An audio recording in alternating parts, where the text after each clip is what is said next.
이슈 분석 시간입니다. 이번에도 역시 마지막까지 합의가 어려웠던 노사의 최저임금 협상. 양측의 입장이 팽팽히 맞서면서 결국 사용자 의원이 불참한 가운데 결정됐습니다.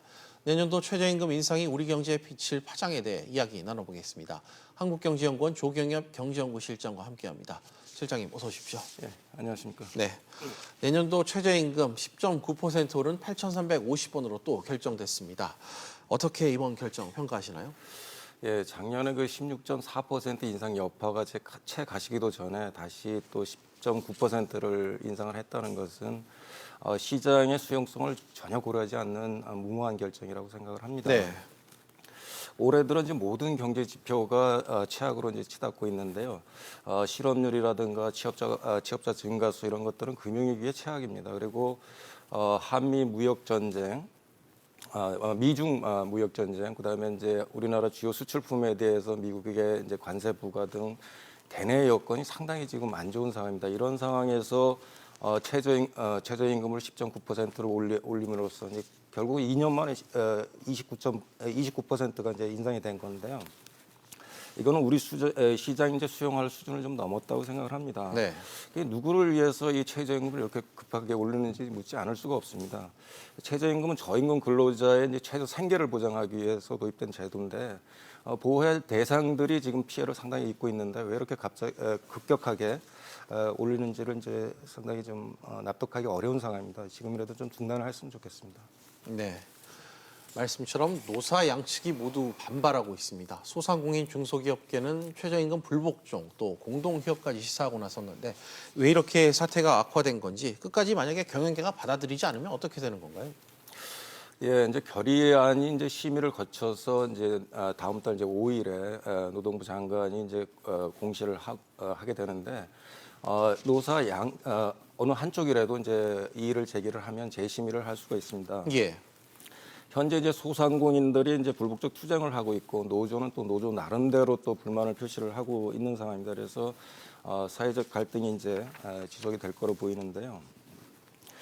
이렇게 이제 불복이 현실화된다면 많은 이제 소상공인들이 이제 범법자가 되는 상황이고 현재 부작용도 심각하기 때문에 재심의를 할 필요성은 좀 있다고 생각을 합니다. 그러나 이제 현재 이제 구성원을 보면 정부가 전향적으로 생각을 바꾸지 않는다면 결과가 달라질 것 같지가 않습니다. 그래서 예. 차제 좀 위원회 이제 구성을 좀 바꿀 필요가 있지 않나 생각합니다.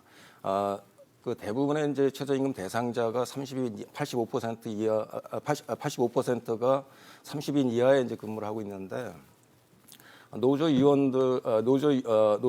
조합원들은 조합원들의 한 75%가 1000인 이상의 이제 근무를 하고 있습니다. 그래서 대표성이 없다. 그래서 좀 최저임금 대상자 중에서 대표를 좀 뽑아서 참여를 시키는 방법이 맞지 않나 생각합니다. 알겠습니다. 또 이번 최저임금 또 결정이 되기까지 최대 쟁점이 바로 산입범위 그 확대 효과와 업종별 구분 적용이지 않았습니까? 노동계는 최저임금의 상여금이나 또 복지비까지 그 포함시키면서 최저임금을 더 올리지 않으면 의미가 없다 이런 입장을 고수해 왔었고요. 이 부분은 좀 어떻게 바라보고 계십니까? 예, 노동계가 이제 산입범위 영향을 이제 너무 과대하게 과장하고 있다 생각을 합니다. 최저임금위원회에 따르면 이제 10% 인상을 하면 실질적으로 한 9% 이제 인상이 된 거로 추정이 되고 있는데요. 그러니까 1%포인트가 이제 산입법인 확대로 인해서 이제 감소를 한 거죠. 이거를 이제 임금으로 환산을 하게 되면 시간당 한 142원이 되고요. 월급으로 하면 2만 한 5천 원이 됩니다. 그런데 최저임금이 올라가면 이제 주휴수당도 이제 올라가기 때문에 주휴수당은 한 2만 9천 원이 이제 올라갑니다. 그래서 산입범위 확대보다 주휴수당 이제 인상폭이 좀 더 크고요. 그다음에 노조는 이제 고용주가 인건비가 얼마나 늘어나는지에 대해서는 관심이 없고 근로자가 이제 받는 금액만 이제 강조를 하기 때문에 합의점을 찾기가 상당히 어렵다고 생각을 합니다. 하루 8시간씩 주 5일 근무하는 이제 근로자를 가정을 할 때 월급은 157만 원에서 172만 원으로 한 15만 원 정도 올라갈 거로 계산이 되고 있습니다. 그런데 이제 주휴수당이라든가 4대 보험, 퇴직금 뭐 이래서 고용주가 지불하는 임금 비용은 186만 원에서 203만 원으로 올라갑니다. 네. 그래서 고용주의 그 비용 인상폭이 상당히 크다라는 점이고요. 그다음에 주휴수당을 포함하면 이미 최저임금이 이제 그 10,000원을 넘었습니다. 그래서 주요 수당은 이제 한국, 터키, 대만만 갖고 있는 제도고 더욱이 이제 우리나라만 최저임금에 포함을 하지 않고 있기 때문에 이번에 좀 주요 수당도 최저임금에 포함하는 방안을 좀 검토를 해야 된다고 생각합니다. 네. 뭐 사용자 측은 업종별 구분 적용안의 부결을 이유로 결국 회의를 불참했습니다. 업종별 차등 적용을 주장하고 있는데 혹시 이런 선례가 좀 국내적으로 있습니까? 이제 스페인하고 이제 프랑스를 제외하면 모든 나라가 업종별 또는 지역별로 이제 차등 적용을 하고 있습니다. 미국은 이제 지역별 그다음에 직업별 이제 특성에 따라서 이제 차등을 적용을 하고 있는데요. 네. 뉴욕과 같은 이제 대도시하고 조지아 같은 이제 농촌 지역의 최저임금이 다르고 그다음에 이제 음식 숙박업 같은 경우에 서비스업 같은 경우에 팁을 받는 사람하고 팁을 주는 예. 사람의 이제 최저임금이 다르게 적용이 되고 있습니다. 그리고 캐나다는 이제 의사, 법률가 등 전문가에 대해서는 이제 최저임금을 적용하지 않고 있고요. 예. 호주와 네덜란드 같은 경우는 지역별 특성이나 경제적 여건에 따라서 다르게 적용을 하고 있습니다. 그래서 이렇게 이제 차등적으로 적용한 이유를 보면 업종별 고용주가 이제 지급 능력을 이제 고려한 측면도 있지만 예. 무엇보다도 최저임금으로 인해서 직장을 잃은 단순 근로자들이 다른 지역이나 업종에 가서 직장을 잡을 수 있는 기회를 확대하자 이런 목적을 갖고 있습니다. 그래서 예. 우리나라와 같이 단일 최저임금을 이제 급격히 올릴 때는 이제 단순 노동자가 직장을 잃게 되면 노동 시장에서 완전히 퇴출되는 이런 이제 위험성이 상당히 높아집니다. 그래서 이 차에 이제 우리도 업종별, 그다음에 지역별 이런 것들을 이제 차등적으로 하는 걸 고려를 해야 된다고 생각합니다. 네. 뭐 올해 최저임금은 아시다시피 7,530원이죠. 최저임금 인상한 뒤 벌써 반년이 지났는데 그동안 적지 않은 사회적 파장이 있었습니다. 특히 자영업자들이 어려움을 많이 호소하기도 했었고요. 그동안 좀 어떤 변화들이 있었는지 좀 다시 짚어볼까요? 예, 자영업자하고 이제 저임금 근로자들이 직격탄을 이제 받았다고 생각을 예. 합니다.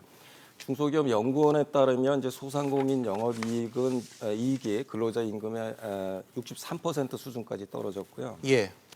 여기에 이제 숙박, 음식, 소매업 8대 업종들의 그 폐업률이 창업률보다 이제 폐업률보다 높은 상황으로 이제 변했고 네. 매출은 작년에 비해서 한 12.3%나 이제 급감을 했습니다.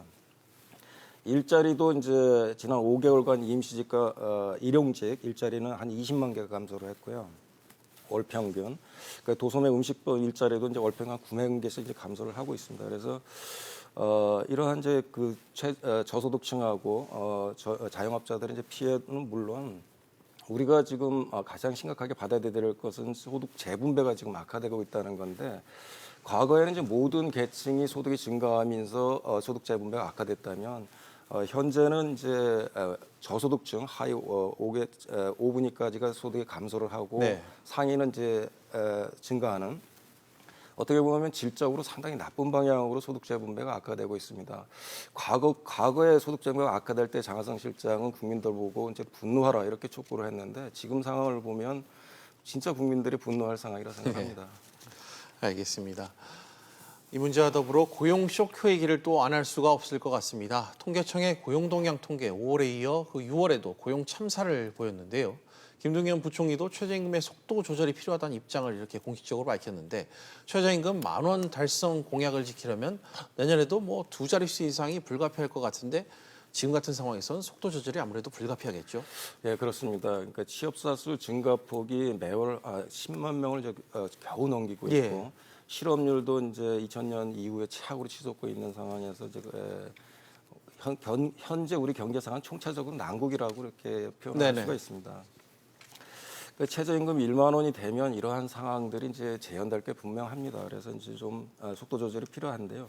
정부는 이제 문제가 생기면 이제 재정을 투입해서 이걸 막으면 된다고 생각을 하는데 사실 잘못된 정책을 수정하거나 아니면 속도 조절을 하면 엄청난 국민 혈세를 절약을 할 수 있는데도 불구하고 예. 그리고 또한 이제 그 국민들에게도 이제 도움이 되는 방향으로 갈 수가 있는데 이렇게 무리하게 최저임금을 올리는 이유를 상당히 지금 납득하기 어려운 상황이기 때문에 속도 조절이 필요하다고 생각합니다. 알겠습니다.